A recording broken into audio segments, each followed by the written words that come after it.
Blizzard by Teresa Klividence, illustrated by Travis Schaefer. There are many types of storms. Some storms happen only when it is cold outside. A blizzard is a storm that only happens when it is cold outside. During a blizzard, it snows for a long time. The snow keeps piling up.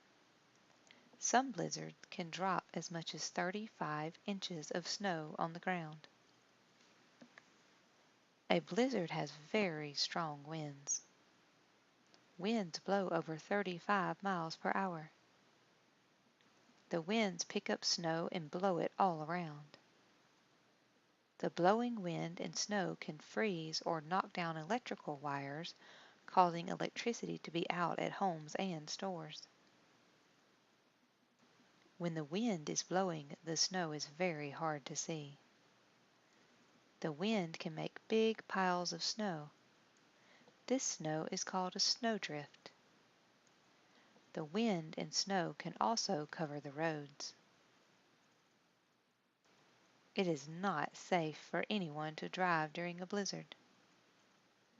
Drivers could run off snow-covered roads. Drivers can get stuck in snowdrifts. It is not safe to be outside during a blizzard. It is very cold. It could freeze you. A blizzard is a storm that only happens when it is cold outside. To stay safe during a blizzard, you need to stay warm, stay off the road, and stay inside. The end.